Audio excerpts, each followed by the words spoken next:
Hey, I have an interesting video for you today, and if you've seen the title, you already know what it is.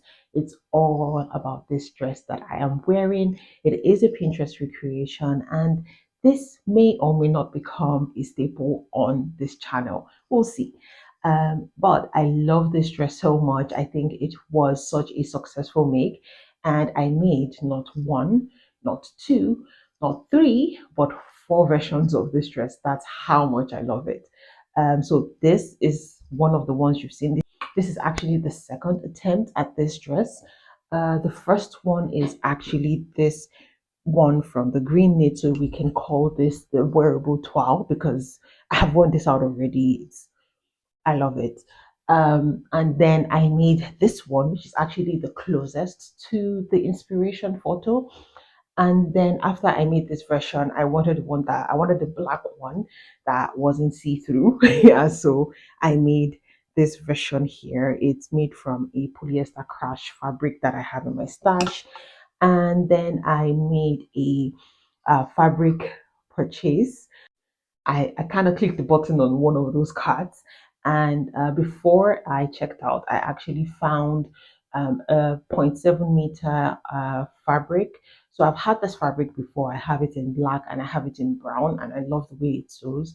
And I saw that it had this remnant in green, and I had some green Ponte Roma fabric in my stash, and I thought, let me just get it and make something. And it was just so happened that the fabric came while I was still in the euphoria of these dresses. And so immediately this fabric came in, I didn't even hesitate. I did not even think about it. I just dove straight in and made this version. And I'm really happy with it because I love the way I was able to creatively integrate both fabrics. I don't think it will be obvious that the reason why it's sewn this way is because I only had zero point 0.7 meters of fabric, which is nearly not enough to do anything. I practically had to Tetris the pattern pieces in order to get everything out, but I'm really happy with the outcome, and I think it resulted in a very beautiful version. So yes, I have four versions of this dress, and luckily enough, I did film the process. So this is going to be more of a descriptive video today. I will talk through a lot of how this dress came together. I hope you like this kind of content. If you do, please let me know in the comments below, and I will do my best to make more of these kind of videos. They are a little bit time consuming, but I don't mind because I do love to share how I am able to bring my pieces together or make the stuff that I make for myself. I find it exciting, and sometimes I don't think I have a lot of people that I can net out about the process with. So it's nice to be able to do that here, I guess. So yeah, uh, in case you have not seen, this is the original photo, the inspiration for this dress.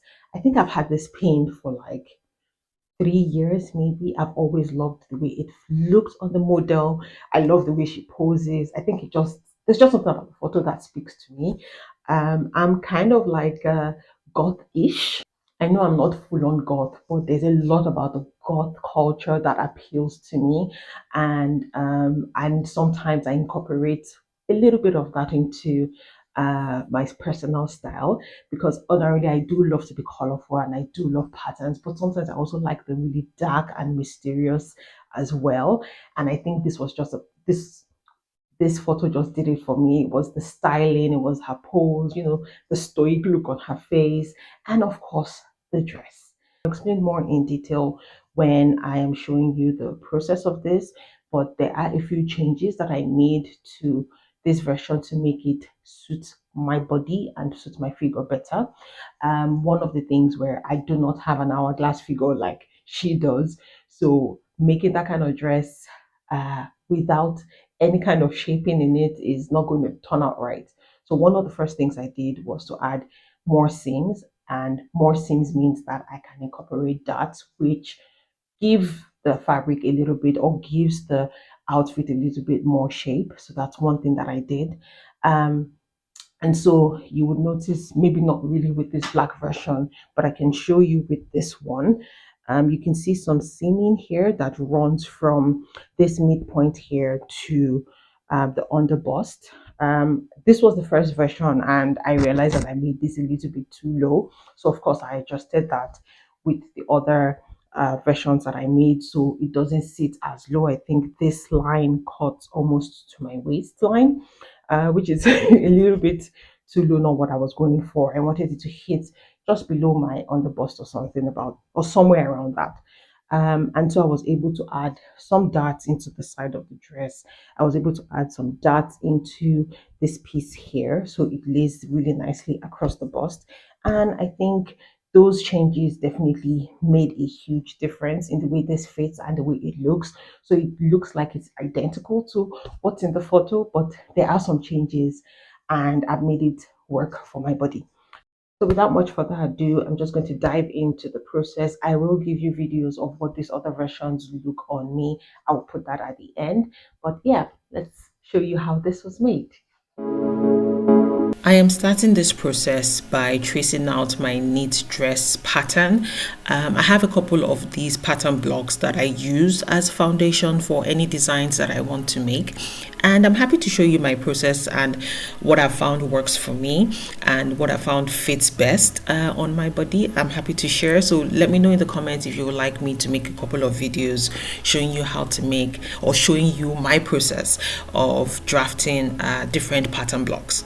Anyways, so I've traced out the dress pattern, and then what I proceed to do is mark my bust point, which is the measurement from the high point of my shoulder to the high point on my bust area. And this is one of the guidelines that I'm going to use to draw this design. And then I'm going to mark what my bust circumference is, and the reason why I do this is, one, so that I can add bust darts, and also so that I can mark my under bust line, because I am going to add, remember I said I want to add more seams, and I'm going to add a side dart as well. So it is at the under bust level that I am adding the side dart, and I also want to mark the bust darts, which is what I am doing right now. I then proceed to mark the side dart difference that I want to take, and you can already see the seam shape taking form here.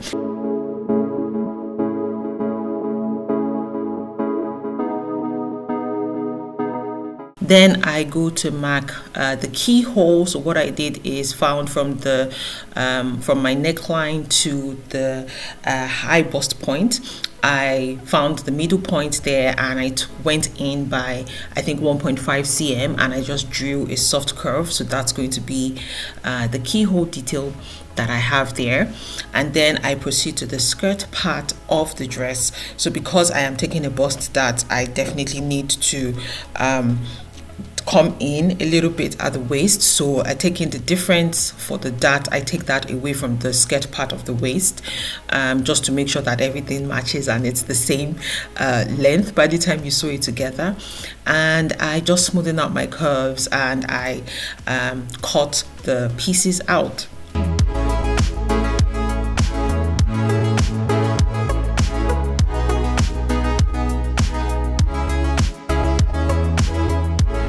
You might notice that the pattern is a bit shorter than the final dress length, and that's because I just used the short dress pattern length that I had.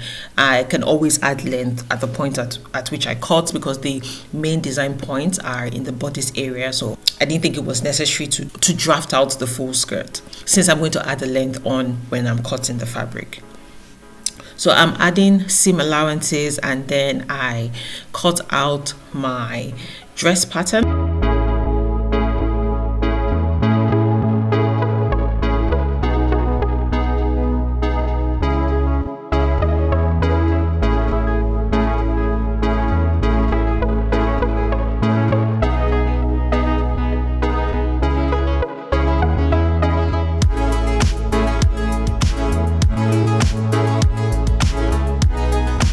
And then of course I draft the back, and this is using my knit dress pattern for the back.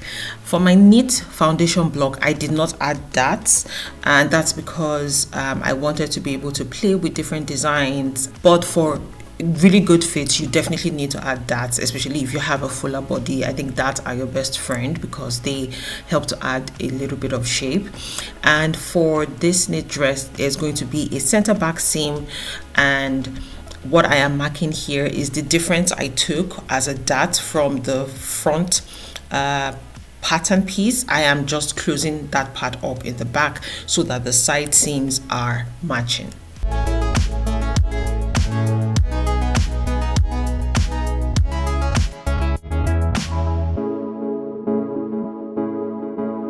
Once I have done that, I am just smoothing out all the lines, making sure there are no harsh points.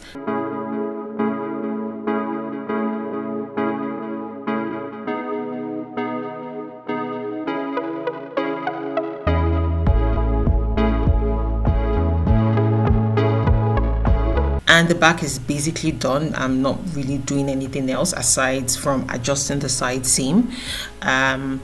I proceed to add my seam allowance, so to the center back seam and to the side seam, the armholes at the shoulder and the neckline.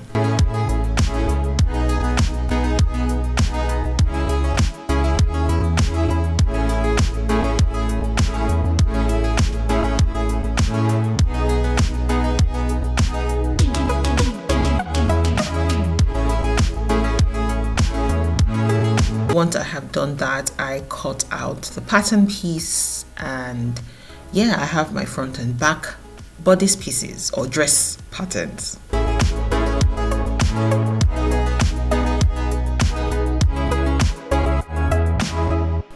And typically once I have my front and back pattern pieces, I always double check the seams, making sure that everything is aligned. So I check the shoulder seams, I check the side seams, and make sure that everything matches. That's also the reason why I always have guidelines on my pattern pieces, so like the hip and waist guideline. It's easier to correct mistakes at this stage than when you've already cut out your fabric, so that's why I do that.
I didn't show how I drafted the sleeve because I had already done that when I made the toile, and there was just one tiny adjustment I wanted to make, so I did not feel like I needed to redraft, but I made sure to add the adjustment here, and that was I wanted the hem to be a bit more flared, so I added a little bit more, I think about 2.5 cm, and to make sure that it matches with the other side, after I cut the arm side aspect, I just marked what the midpoints were, folded it over, and then cut the side seam so that everything matches up.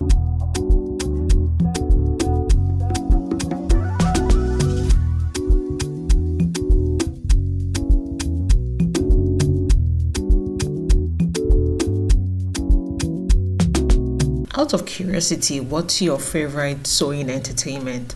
I typically like to put in a film or a podcast or something. I like some background noise sometimes. Sometimes I want some quiet, sometimes it's music. I think it just mostly depends on my mood. Sometimes I actually just sew in perfect silence. But what's yours? What's your favorite sewing entertainment?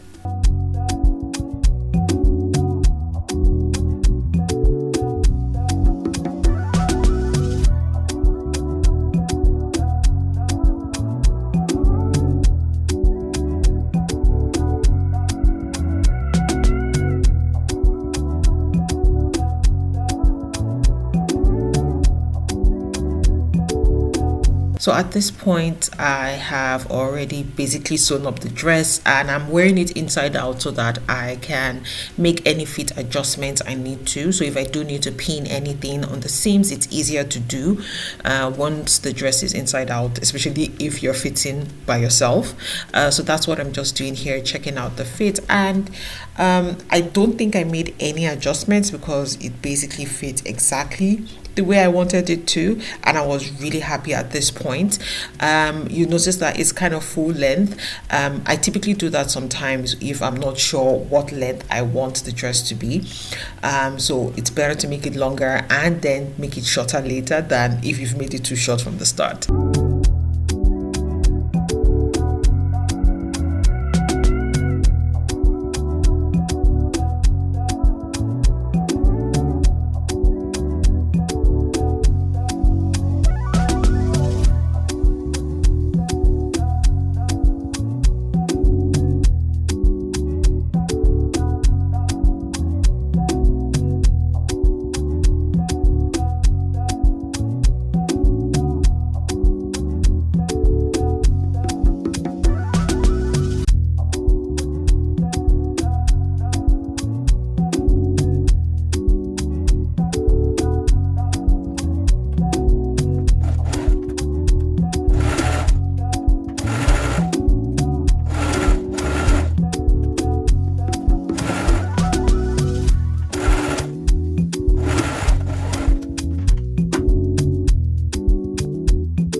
And the dress is finished. I really love this dress. I think it's simple but yet so there's something really sexy about it. Even in the versions that aren't see-through, you can still see that it has that, slight sex appeal. I love the way it fits on me, and I'm happy I made those style changes, so adding the seams and the darts, because I think it makes it fit a lot better. It's quite comfortable, and I can't say enough good things about it. But yes, thank you so much for watching this video. If you love my content, please like and comment and subscribe, and I will catch you all in the next one. Bye.